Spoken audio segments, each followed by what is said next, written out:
Hola, bienvenido al día 32 de este camino que ya llevamos más de un mes emprendiendo para vivir nuestra consagración plena y total a Jesús por María, y mediante un acto lleno de amor, un acto lleno de símbolos, pero lleno de sobre todo signos reales de la presencia de nuestra Madre a nuestro lado, poder dar un sí definitivo al Señor con nuestra consagración, lo que Dios quiere. La Virgen en sus múltiples apariciones ha dicho que quiere la consagración.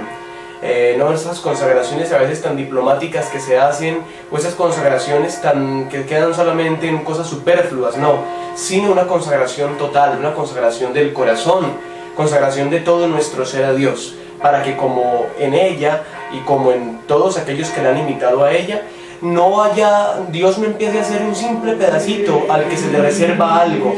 No es que este rincón es para Dios, tanto en nuestra casa como en nuestro trabajo, como en nuestra vida fundamentalmente, sino que Dios sea todo en todos nosotros, sea en todo en todos nosotros también, que nosotros también seamos todo en Dios, que nos demos a Dios sin reservas, que nos demos a Dios sin dejar nada para nosotros, tal y como lo hizo María Santísima. Y por eso es ejemplo de madre, es ejemplo de reina, es ejemplo de discípula. Vamos entonces, hermanos, a meditar el tema de hoy. El tema de hoy tenemos el verdadero culto y la verdadera devoción a María. Hay unas oraciones recomendadas, tú ya sabes cuáles son, las puedes hacer durante tu día, pero fundamentalmente se nos pide que no abandonemos el Santo Rosario y la Lectio Divina. La Lectio Divina, esa lectura orante de la Palabra de Dios, y el Santo Rosario, que es contemplar, adorar, vivir y celebrar los misterios de Jesucristo, pero con los ojos de la Madre, pero con los ojos y con el corazón de aquella que más lo conoció. Como dice una hermosa coronilla que hay de la Rosa Mística, el Rosario de las Lágrimas y Sangre. Señor, escucha nuestros ruegos por las lágrimas y sangre de aquella que te tuvo el amor más grande en la tierra y te ama con el amor más fervoroso en el cielo. Esa es María, la Reina, nuestra Madre, Nuestra Señora, a la que nos consagramos con mucha fe. Bueno, hermanos, vamos entonces a comenzar. Por la señal de la Santa Cruz de nuestros enemigos, líbranos, Señor Dios nuestro, en el nombre del Padre, y del Hijo, y del Espíritu Santo. Amén. Quiero que hoy del corazón le cantemos a la Virgen, pidamos el don del Espíritu Santo sobre nosotros. Ven, Espíritu Santo, ven, abre nuestros labios para la alabanza. Dispón nuestro corazón para que nuestro culto sea en espíritu y en verdad. Que nuestros labios no sean una pantomima, que lo que decimos con los labios no sea una pantomima, una imitación, incluso una burla, cuando no va concorde con nuestra vida, sino que unas tú, Señor, nuestra alabanza de nuestros labios con nuestra alabanza del corazón, al punto de que ésta sea una sola.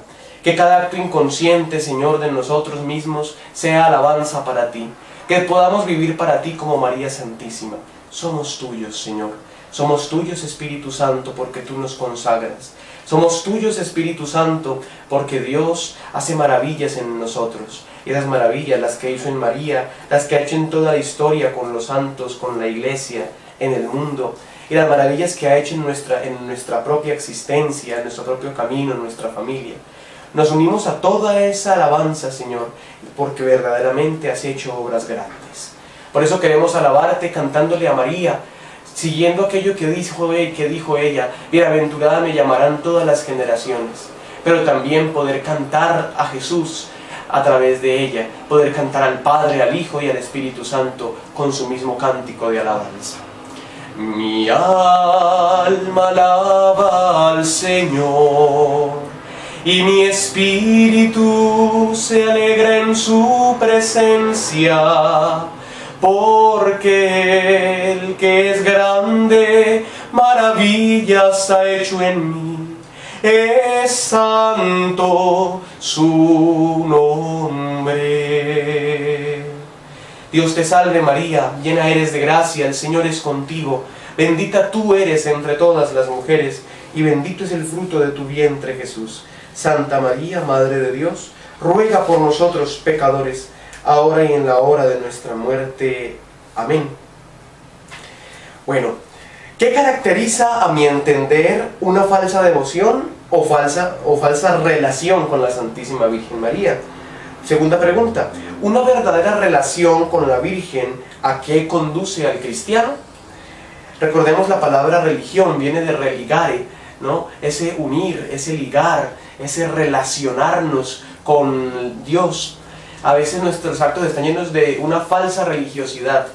Vemos cómo el sicario se echa la bendición para ir a matar a alguien, cómo hace rezar las balas, cómo mete esas balas creyendo que Dios va a intervenir allí en favor suyo, cuando coloca agua bendita en las balas o cuando coloca un escapulario. Bueno, tantas cosas que vemos.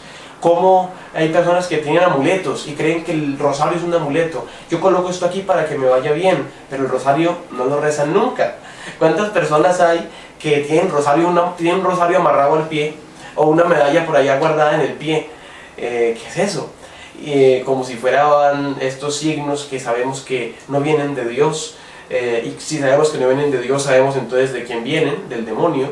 Todos estos signos que el coral, que para protección, yo no sé qué caramba será, una cosa que hay por ahí, una manito roja que le pueden dar a los niños, que he visto que les colocan en el tobillo, y es triste porque cuando los van a bautizar, y yo he estado acolitando en esos momentos de bautismo o cantando o algo, y veo que renuncian a Satanás y a las seducciones, dicen los padrinos, sí renuncio, pero llega el momento del bautismo y no le quitan ese bendito coral que le tienen. Mira, si tú tienes, y hago un énfasis, si tú tienes a un hijo en este momento o a un conocido y el niño tiene el coral, quítale eso no viene de Dios. Recuerda que el signo del cristiano, ¿cuál es? La cruz, la cruz. Colócale el escapulario de la Virgen, hazlo bautizar y todo eso, pero bautizado o no bautizado, no lo va a proteger al niño el coral. Eso es idolatría, eso es poner la fe en algo, eso es superstición, eso no es transparencia en la fe, eso no viene de Dios, eso viene del demonio. Pero si tú, por el contrario, hombre, vamos a bautizar al niño para que viva en plenitud la vida de la gracia, para que reciba el don de la gracia, para que reciba ese don completo por el medio del bautismo, que es el que Dios ha colocado. Les aseguro que hay que nacer del agua y del Espíritu para poder entrar en el reino de los cielos, dice la palabra de Dios. El bautismo no es cualquier cosa, el bautismo es un sacramento que es la puerta de la fe, que es la puerta de los demás sacramentos. Entonces, entendamos el bautismo. Entonces, bueno, hacerle al niño que reciba el bautismo, que se acerque a la iglesia, que se acerque a la fe, que empiece a vivir la fe, que sea un hombre tocado por el Espíritu de Dios, que sea un hombre tocado por la gracia de Dios. Entonces se vive el bautismo de esa manera, pero incluso niños bautizados y con esas cosas. Entonces ya sabes, sin bautizar o bautizado no tienes por qué colocarle nada de amuletos, entrégaselo a la Virgen y busca el bautismo. Mira que cuando la Virgen se apareció en México, en el Tepeyac, y con las apariciones de la Virgen en Nuestra Señora de Guadalupe, ¿qué pide? Ella llega y dice, vayan a que les echen el agüita, vayan donde el sacerdote para que les eche el agüita. Y así iba evangelizando a través de los mensajes que daba a Juan Diego, iba evangelizando a los indígenas, aquellos que en ese momento estaban en todo ese proceso de transición de esa idolatría en la que estaban, en la cual Satanás recibía culto, incluso porque Satanás, para usurpar cosas y para meterse en situaciones donde hay confusión, es el experto. Entonces María va dando sentido cristiano a estos pueblos, dando sentido cristiano por medio de Juan Diego. Quiero que mis hijos vayan y se echen el agüita, que los bautice el sacerdote. Entonces miren, María nos lleva a Jesús verdaderamente, es vivir los sacramentos. Y en síntesis, ¿qué es la consagración? Es empezar a tomarnos en serio el bautismo, es empezar a vivir seriamente las renuncias de nuestro bautismo, es empezar a profesar verdaderamente nuestra fe, es tener alegría y sentirnos felices, orgullosos de pertenecer a la iglesia de Jesucristo, de sentirnos orgullosos de sentir a María como nuestra madre. Es madre de todos, pero muchos así no la sienten y muchos así la rechazan, ¿no? Entonces es sentirnos que también estamos en el fundamento de la fe que el Señor ha dado a Pedro y a los apóstoles. Es sentirnos miembros de la familia de Dios, hijos de Dios por el bautismo, hijos en el Hijo. Es ver que hemos sido librados de la muerte eterna por el bautismo, que solamente nuestras acciones después nos sumirán en aquello que con libertad digamos sí o no, pero la semilla de la redención, la acción de Dios está ya ahí para salvarnos. Ya por el bautismo Dios habita en nosotros para que optemos por Él en todo momento y de esta manera no nos perdamos, sino que tengamos la salvación.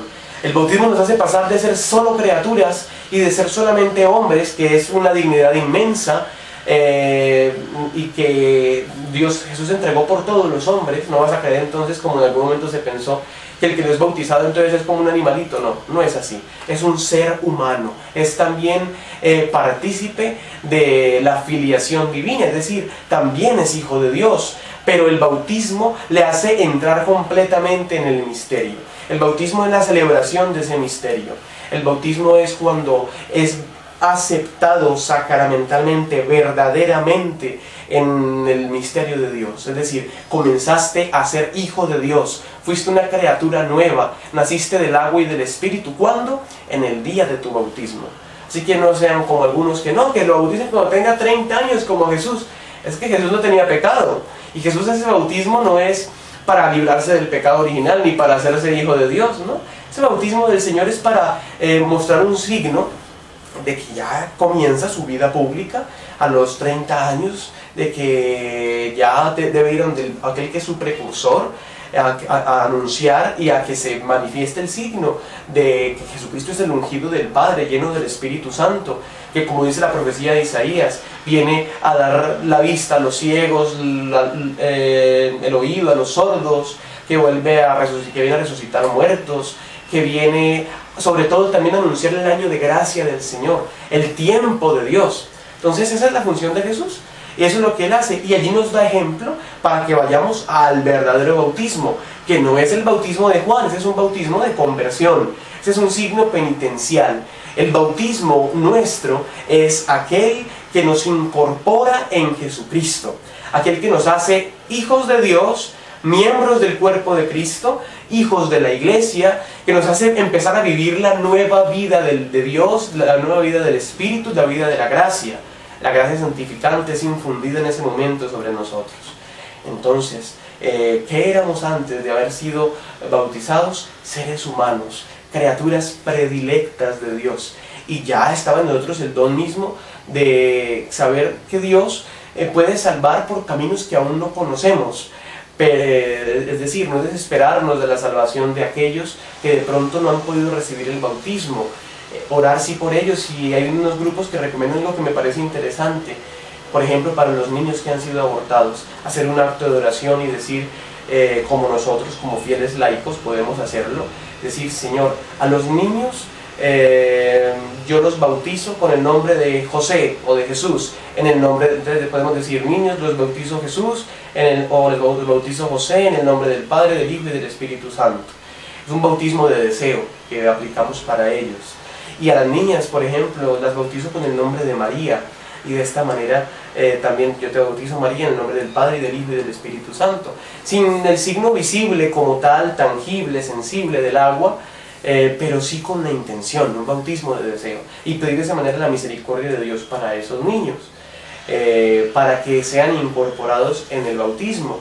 Y aunque también el martirio, por ejemplo, como podemos ver en los niños inocentes, que vemos en la palabra de Dios, en el Evangelio, en el martirio fueron incorporados en el bautismo, un bautismo de sangre, porque inconscientemente estaban dando testimonio de aquel a quien Herodes quería perseguir, que era Jesús, y desde ahí fueron testigos del triunfo del bien sobre el mal, de cómo Dios con su inocencia, de cómo Dios con su pureza, de cómo Dios con su sencillez derrota a la perfidia, a la maldad estrepitosa del demonio, porque el tiempo de Dios, Dios no obra como nosotros, lleno de venganza, lleno de odio, lleno de ira. Dios da el triunfo a quien se acoge a Él, y el que se acoge a Él no queda defraudado. Y por tanto, los muertos, los que han sido los niños abortados, a contrario como podamos pensar, no están clamando venganza, no están clamando que alguien vengue su muerte, no. Quieren misericordia, quieren que la madre que los abortó se convierta, que sepa que Dios la ama, que sepa que puede ir al sacramento de la confesión y allí puede ser absuelta de sus pecados por cualquier sacerdote, pero que se vaya a confesar con fe, que se vaya a confesar con arrepentimiento y que deje que Dios ahí cure sus heridas. Los niños no quieren que las madres sigan atormentándose con el síndrome post-aborto, que es muy complicado, muy duro. Los hijos quieren que las madres se perdonen y pidan perdón a Dios. Y los hijos también interceden desde el cielo por ellas. Por eso, si has abortado, te recomiendo ir al sagrario, hacer lo que te digo, bautizar en el deseo, en la intención a aquellos niños. Igualmente, si has hecho abortar a alguna mujer, si has tenido que ver en la muerte de un niño abortado, arrepiéntete, ve al Santísimo, llora lo que tengas que llorar, siente dolor por lo que tengas que sentir dolor, pide perdón por lo que tengas que sentir perdón y ve a confesarte. Cualquier sacerdote te puede absolver, pero eso sí, ve arrepentido, ve con un deseo de cambio, ve con la intención de nunca volverlo a hacer y ve con la intención de defender la vida, de defender a los niños. Comprométete en alguna causa si quieres, y sería muy bueno que lo hicieras, te lo recomiendo, una causa pro vida. Hay grupos a los que se les puede ayudar tanto económicamente como con algún voluntariado. Entonces vivamos nuestro bautismo. Quise hacer todo esto para que viéramos cómo el bautismo es fundamental. Hay gente que dice, es lo mismo un niño no bautizado que un bautizado, porque igual ya Jesús murió por todos. Sí, pero la salvación se aplica no en la masa, porque Jesús murió, sí, por todos, pero por todos y cada uno de nosotros. Y entonces los méritos de Cristo se nos aplican a cada uno. ¿A partir de qué momento? Del bautismo. Sabemos que Dios tiene caminos para la salvación, para aquellos pueblos que no le conocen, para aquellos que han muerto antes de nacer. Para todos ellos aplicamos el bautismo de deseo. Fundamental que lo hagamos, pero no seamos negligentes al impedir que un niño pueda ser bautizado. Bueno, en esta catequesis nos apartaremos del esquema que veníamos realizando para concentrarnos sobre todo en la palabra de San Luis María Griñón de Montfort, su enseñanza, sin que ello signifique que no le daremos importancia a la palabra de Dios y a la enseñanza de la Iglesia. Siguiendo la pedagogía de San Luis María, vamos a presentar algunas características de falsas devociones a la Santísima Virgen, es decir, falsas relaciones con ella que van contra el mismo Evangelio. En ese trasfondo oscuro meditaremos en las características de la verdadera devoción. Ya que la verdadera devoción se nutre de prácticas devocionales litúrgicas muy provechosas, veremos las condiciones que Montfort coloca para que éstas sean fructíferas. Iluminación para meditar y contemplar desde la enseñanza de la Iglesia, sobre el verdadero culto y la verdadera devoción hacia la Virgen María. El Sacrosanto Sínodo enseña en particular y exhorta al mismo tiempo a todos los hijos de la Iglesia a que cultiven generosamente el culto, sobre todo litúrgico, hacia la bienaventurada Virgen María, como también estimen mucho las prácticas y ejercicios de piedad hacia ella, recomendados en el curso de los siglos por el Magisterio. Cultivando el estudio de la Sagrada Escritura, de los santos padres y doctores y de las liturgias de la Iglesia bajo la dirección de Magisterio, ilustren rectamente los dones y privilegios de la bienaventurada Virgen que siempre están referidos a Cristo, origen de toda verdad, santidad y piedad, y con diligencia aparten todo aquello que sea de palabra, sea de obra, pueda inducir a error a los hermanos separados o a cualesquiera otros acerca de la verdadera doctrina de la Iglesia. Recuerden pues los fieles que la verdadera devoción no consiste ni en un afecto estéril y transitorio, ni en vana credulidad, sino que procede de la fe verdadera, por la que somos conducidos a conocer la excelencia de la Madre de Dios y somos movidos a un amor filial hacia nuestra Madre y a la imitación de sus virtudes. Concilio Vaticano II, documento Lumen Gentium, Constitución Lumen Gentium, numeral 67. Ahora Juan Pablo II vamos a ver lo que nos dice. Al poner a la Madre de Cristo en relación con el misterio trinitario, Montfort me ayudó a comprender que la Virgen pertenece al plan de la salvación, por voluntad del Padre, como madre del Verbo encarnado, que concibió por obra del Espíritu Santo. Toda intervención de María en la obra de regeneración de los fieles no está en competición con Cristo, sino que deriva de Él y está a su servicio. La acción que María realiza en el plan de la salvación es siempre cristocéntrica, es decir, hace directamente referencia a una mediación que se lleva a cabo en Cristo. Un ejemplo de esto son los dogmas. ¿Por qué decimos el dogma de la Inmaculada Concepción? Se declara porque Cristo no podía estar contaminado por el pecado original, que es un pecado que se transmite de generación en generación, de padres a hijos. Es una contaminación que ha habido en toda la naturaleza humana. Cuantos humanos hayan sobre la tierra han tenido el pecado original.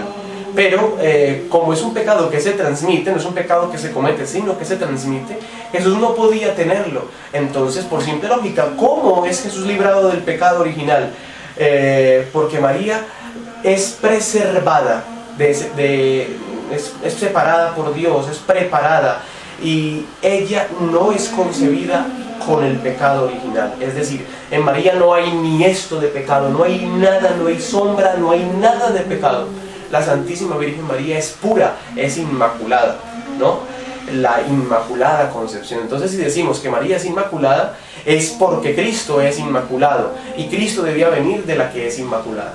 Otro ejemplo, si decimos que María es Madre de Dios, es porque Cristo es Dios, y Cristo no tiene trastorno de personalidad, como muchos dicen que una cosa es Cristo Dios, otra cosa es Cristo hombre. No, Cristo es Dios y hombre, no puede ser separado, tiene dos naturalezas y una sola sustancia.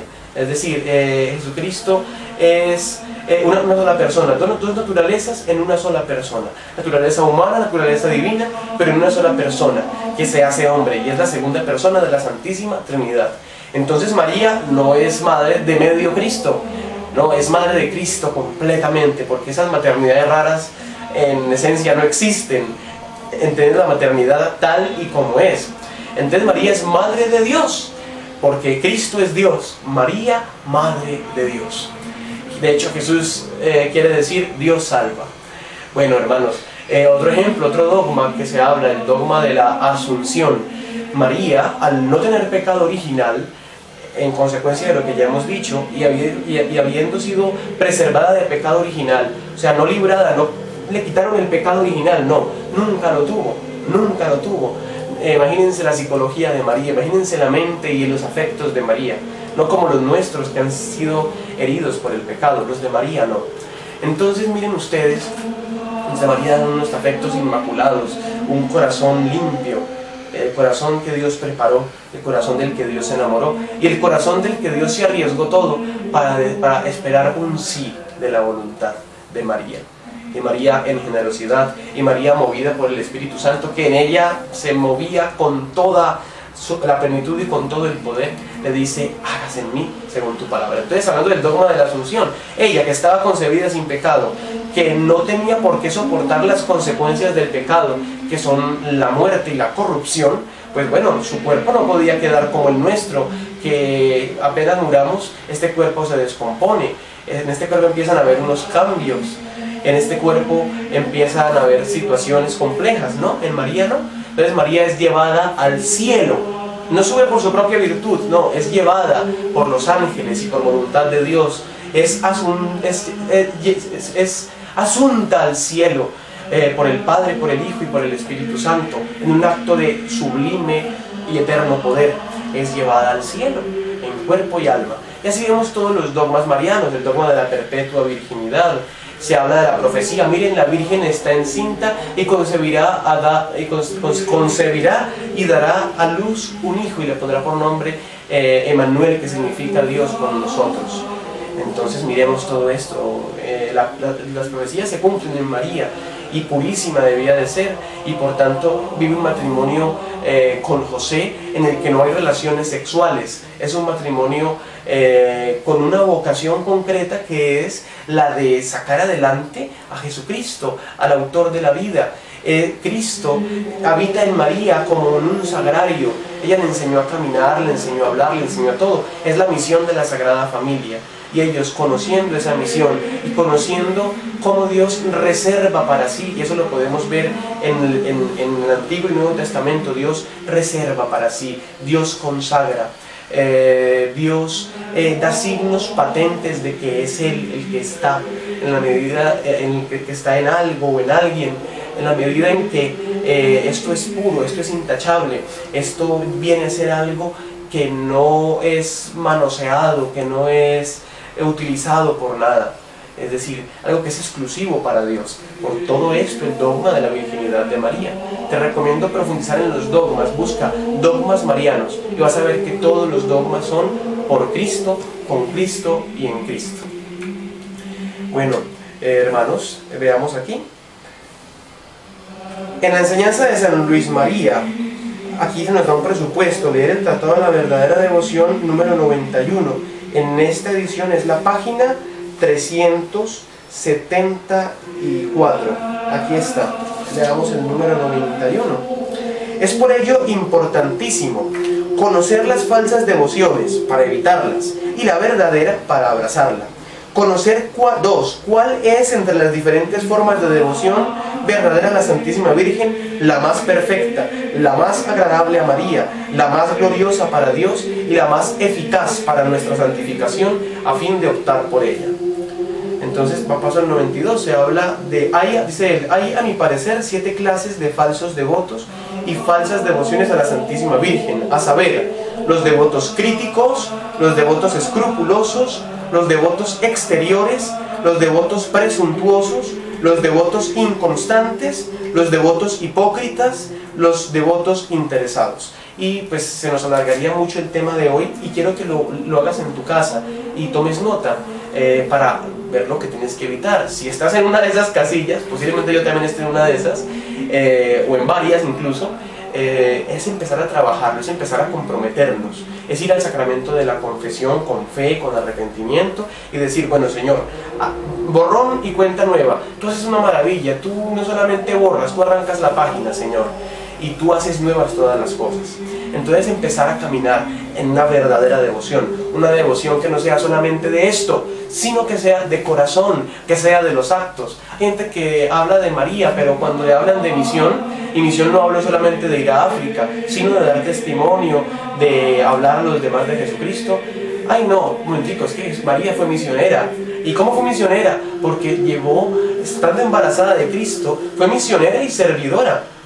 Cuando va a visitar a Isabel, que está necesitada de ayuda, va, le ayuda, se queda con ella varios meses, hasta el nacimiento de Juan Bautista, en los primeros días, ya de Juan fuera del vientre materno y todo esto. Miremos, María se pone en camino, es la que sirve, es la que en las bodas de Caná no está sentada esperando que la atiendan, no, Jesús, no tienen vino, es la mujer que está pendiente, la mujer que está sirviendo.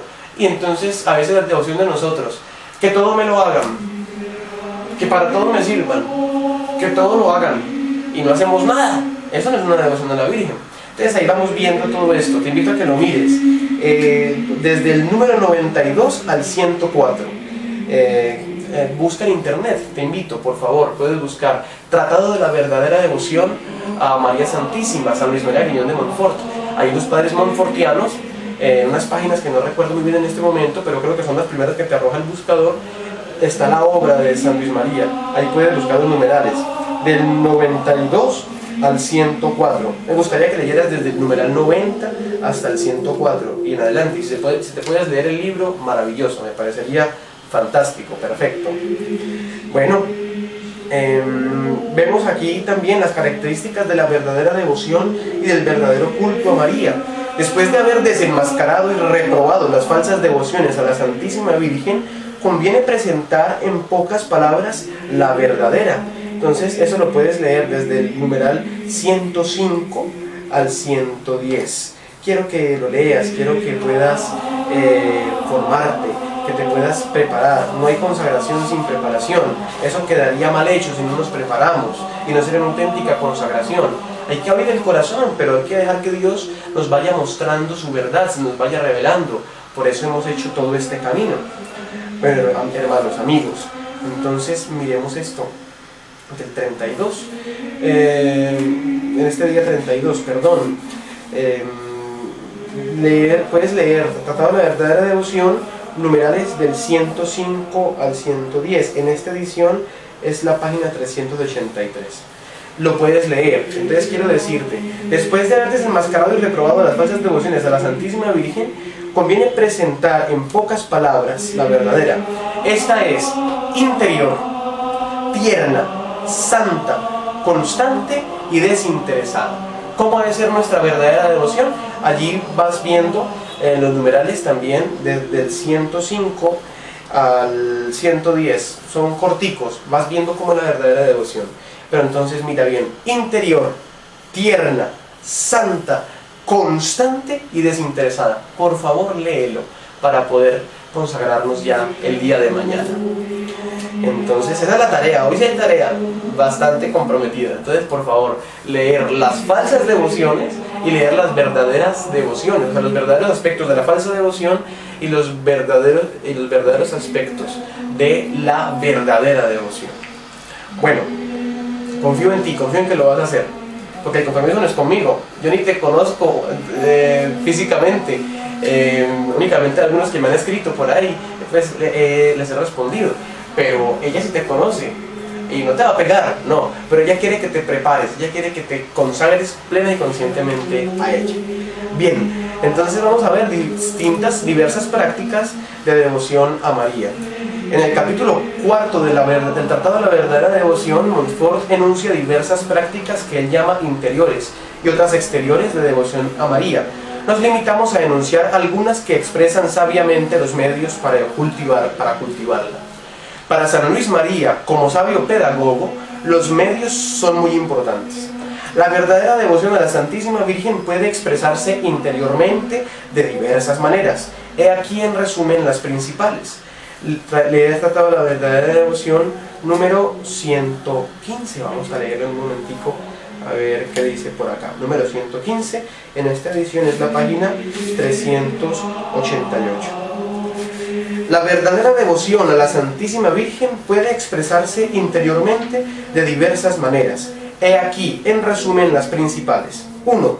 Honrarla como a digna Madre de Dios, con culto de hiperdulía, es decir, estimarla y venerarla más que a todos los otros santos, por ser ella la obra maestra de la gracia y la primera después de Jesucristo, verdadero Dios y verdadero hombre. A Dios le damos un culto que se le llama el culto de latría, o sea, es un culto de adoración. A Dios es el único al que se le adora, al Padre, al Hijo y al Espíritu Santo, el misterio de Dios, la Santísima Trinidad. Se adoran sus misterios, se adora la pasión de Jesús, adoramos la muerte de Jesucristo y por eso hacemos el signo de adorar la cruz. No por adorar dos palos, sino por adorar que el hecho mismo de la salvación, el hecho de saber que la sangre del Hijo de Dios se derramó sobre esa cruz. O sea, todo lo que sea directamente de la Santísima Trinidad, lo adoramos. Y a Jesús lo adoramos en María, o sea, venerando a María, adoramos verdaderamente a Jesús. Bueno, María no es Dios, por eso no la adoramos. Una vez dice expresiones muy bonitas, como por ejemplo a la mamá: mami, te adoro, papá, te adoro. A la novia más uno le dirá, te adoro, y todo eso. Son términos que más bien quedan como te dijera yo, como expresiones coloquiales, pero en el fondo se adora únicamente a Dios. Y ese es el culto de latría. Por eso cuando hablamos de idolatría, es darle un culto de Dios a una cosa o a alguien, a un ídolo. Entonces eso es desvirtuar y eso es una abominación, eso no le gusta a Dios. He hablado ya, no volveré a hablar del gatico de que colocan por ahí en las puertas de la penca de sábila y todo eso. Eso es idolatría, entonces mucho cuidado con eso. Si crees en Dios, adora al Padre, al Hijo y al Espíritu Santo. Y bueno, y hay otro aspecto también que es el culto de dulía.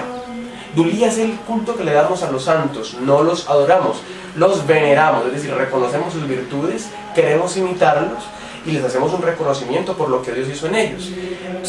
Por eso se les llama, por ejemplo, San José, San Antonio, San Francisco, San Miguel Arcángel, bueno, todo esto. Hay un culto de hiperdulía o hiperdulía, no recuerdo bien el término en este momento, como el acento, pero es cuando damos un culto de dulía a la Virgen María, pero es un culto que por ser ella quien es, por ser la Madre de Dios, mira que no es cualquiera, por ser la llena de gracia, por no tener pecado original, no podemos tenerlo en el mismo nivel de los demás santos, que como a nosotros les ha tocado luchar mucho, les ha tocado también estar en algún momento de la vida contaminados por el pecado. Entonces María no hay nada de pecado, no hay nada de nada. Entonces por eso se le dice, por ejemplo, Santísima Virgen María. O sea, es darle una veneración, pero a un nivel superior, infinitamente superior al de los santos. Entonces por eso ves esa manera de veneración. A Dios lo adoramos, a María la veneramos y a los santos también los veneramos, pero cada uno en una categoría concreta.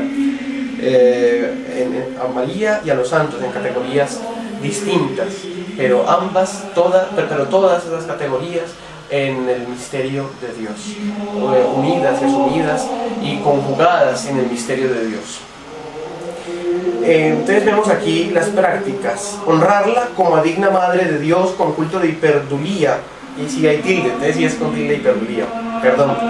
Es decir, estimarla y venerarla más que a todos los otros santos, por ser ella la obra maestra de la gracia y la primera después de Jesucristo, verdadero Dios y verdadero hombre. 2. Meditar sus virtudes, privilegios y acciones. 3. Contemplar sus grandezas. 4. Ofrecerle actos de amor, alabanza, acción de gracias. 5. Invocarla de corazón. 6. Ofrecerse y unirse a ella. 7. Realizar todas las acciones con intención de agradarla. 8. Comenzar, continuar y concluir las acciones por ella, en ella, con ella y para ella, a fin de hacerlas por Jesucristo, en Jesucristo, con Jesucristo y para Jesucristo, nuestra meta definitiva. Más adelante explicaremos esta última práctica, entonces puedes seguir leyendo. Te recomiendo ese libro, no es tan extenso y puedes leerlo, te hará mucho bien, te ayudará en la consagración total a Jesús por María.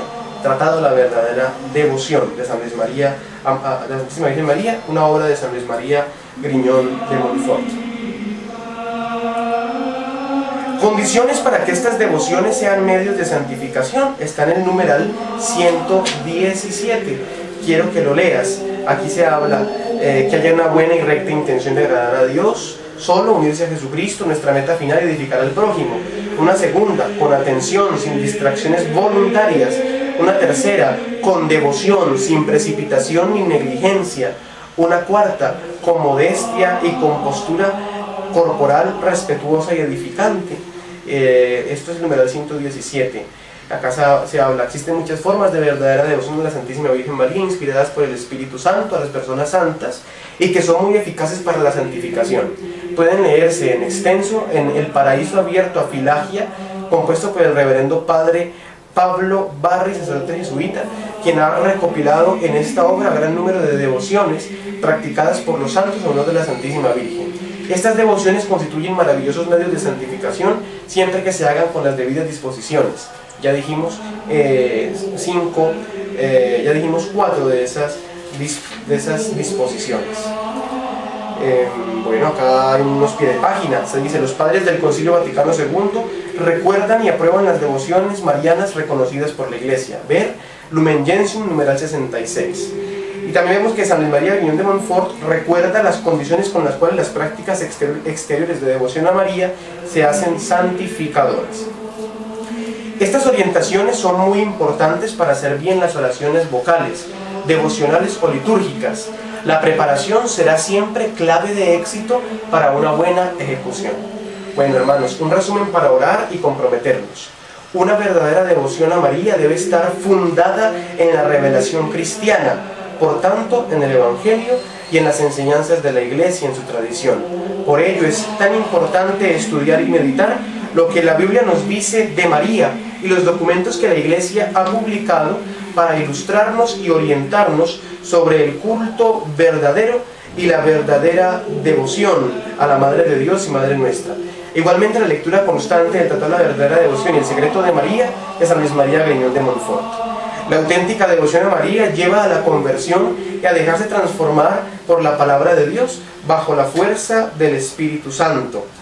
Devoción sin justicia y solidaridad con los hermanos, especialmente los más pobres, no es cristiana, sino diabólica.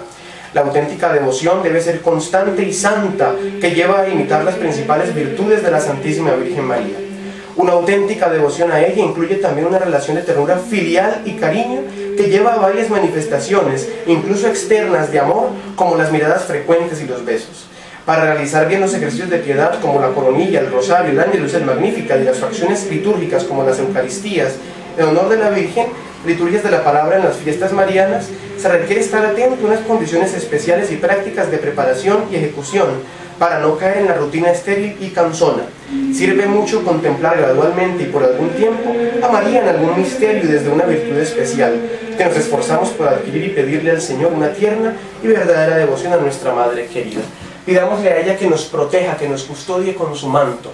Llenémonos de María. Mañana es el último día, no de todo nuestra relación con María, sino que es el último día de una preparación inicial que se perfecciona y que ya en la vida diaria se concretiza.